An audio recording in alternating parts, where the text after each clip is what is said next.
People may find what I'm going to say is a bit oppressive or painful.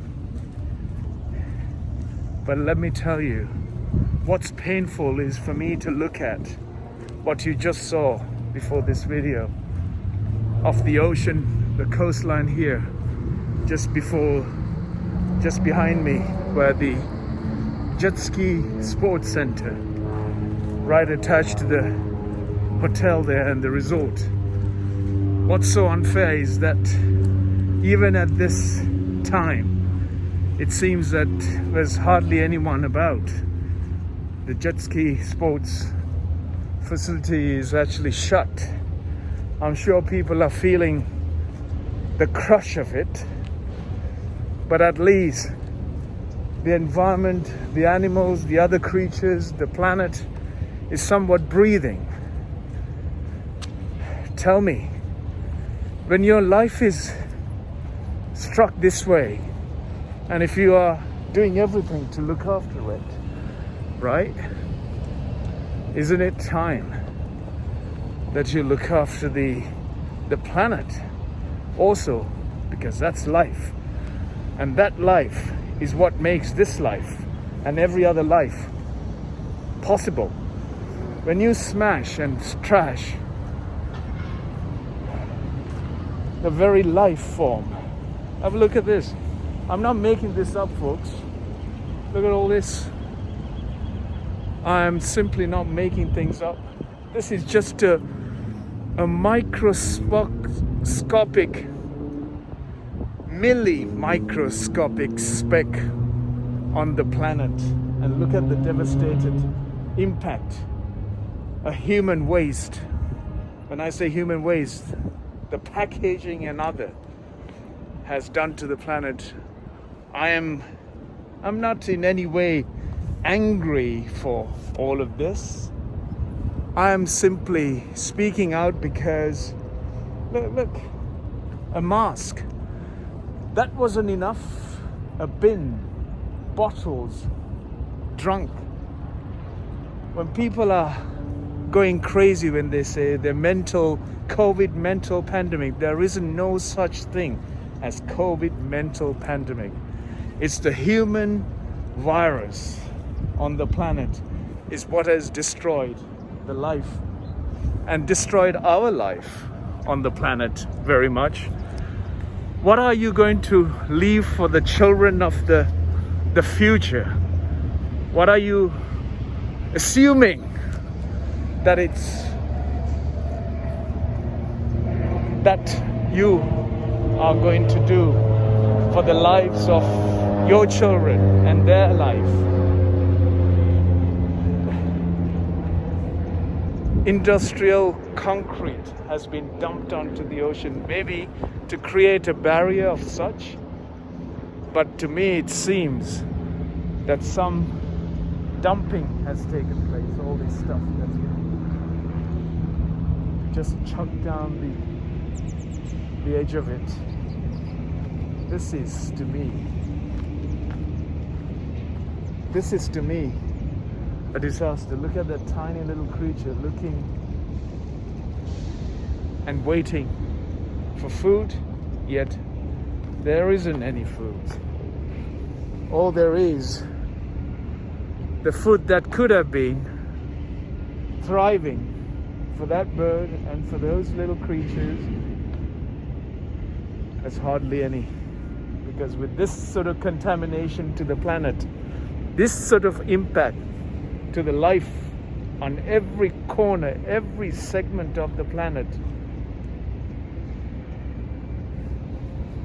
Don't forget, we are at the beginning of a very painful life ahead, because when the nature starts to revive, starts to look at the cause of impact, the virus is a softball. The virus is just a tiny little reminder for us to become wakeful, be sensitive and be gentle and be responsible and be conscious.